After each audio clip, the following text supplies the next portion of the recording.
സംവിധായകൻ എന്നതിലുപരി ബേസിൽ ജോസഫ് എന്ന നടനാണിപ്പോൾ ആരാധകർ കൂടുതൽ. തുടരെ തുടരെ സിനിമകളാണ് താരത്തിനിപ്പോൾ.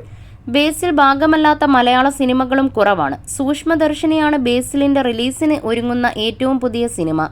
നസ്രിയ നസീമാണ് ചിത്രത്തിൽ നായിക. ഒരു ഡ്രീം കോംബോയ്ക്കായി കാത്തിരിക്കുന്നത് പോലെയാണ് ആരാധകർ ഇരുവരും ഒരുമിച്ച് സ്ക്രീനിൽ വരുമ്പോഴുള്ള കെമിസ്ട്രി കാണാൻ കാത്തിരിക്കുന്നത്.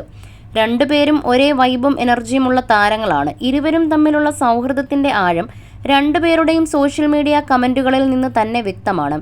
ടോവിനോയെ പോലെ തന്നെ കളിയാക്കാനും ഒന്നിച്ചിരുന്ന് വൈബടിക്കാനും ബേസിലിന് സ്വാതന്ത്ര്യത്തോടെ ഇടപെടാൻ കഴിയുന്ന ഒരാൾ കൂടിയായി നസ്രിയ മാറിയിരിക്കുന്നു. സൂക്ഷ്മദർശിനിയിൽ ഒരുമിച്ച് പ്രവർത്തിച്ച ശേഷമുണ്ടായ സൗഹൃദമാണത്. സിനിമാ മേഖലയിലെ തങ്ങളുടെ കോമൺ ഫ്രണ്ട്സ് പോലും ഞങ്ങൾ ഒരുമിച്ച് പ്രവർത്തിച്ചാൽ സെറ്റും സിനിമയും എങ്ങനെയുണ്ടാകുമെന്ന് കാണാൻ ആഗ്രഹിച്ചിരുന്നവരായിരുന്നെന്ന് നസ്രിയ തന്നെ അടുത്തിടെ പറഞ്ഞിരുന്നു.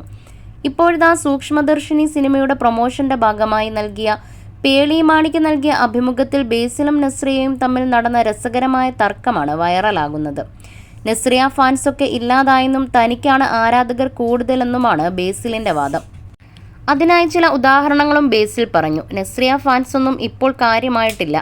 ഞങ്ങൾ കഴിഞ്ഞ ദിവസം ഫുഡ് കഴിച്ചിട്ട് നിൽക്കുമ്പോൾ 2-3 കുട്ടികൾ വന്നു. അവരുടെ അച്ഛനമ്മമാർക്കൊപ്പമാണ് വന്നത്. എൻ്റെ അടുത്ത് വന്ന് സംസാരിച്ചു, ഫോട്ടോ എടുത്തു. ഞങ്ങൾ ഒരുപാട് നേരം സംസാരിച്ചു. അവർ ഇവളെ തിരിഞ്ഞു പോലും നോക്കിയില്ല. നസ്രിയയ്ക്കുള്ളതുപോലെ സ്പാം ഫോളോവേഴ്സ് അല്ല എനിക്ക് ഇൻസ്റ്റഗ്രാമിലുമുള്ളത്. എനിക്കുള്ളതെല്ലാം ഒറിജിനൽ ഫോളോവേഴ്സ് ആണെന്നാണ് ബേസിൽ പറയുന്നത്.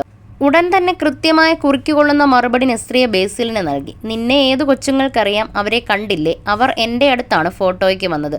നിന്നെ തിരിഞ്ഞു നോക്കിയില്ലെന്നൊക്കെ ബേസിൽ എന്നോട് പറയാറുണ്ട്. പക്ഷേ ബേസിലിനെ പറഞ്ഞു വിട്ട ശേഷം ആ കുട്ടികളും അവരുടെ അച്ഛനമ്മമാരും എനിക്കൊപ്പം നിന്നും ഫോട്ടോ എടുത്തു.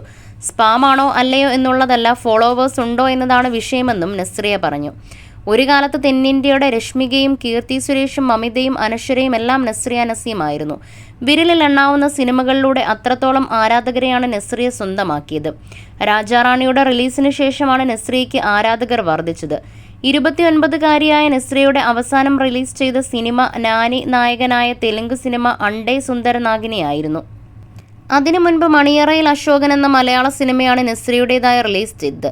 ഒരിടവേളയ്ക്ക് ശേഷം വരുന്ന നസ്രിയയുടെ സിനിമയായതുകൊണ്ട് തന്നെ പ്രേക്ഷകർക്ക് സൂക്ഷ്മദർശിനി വലിയ പ്രതീക്ഷയുണ്ട്.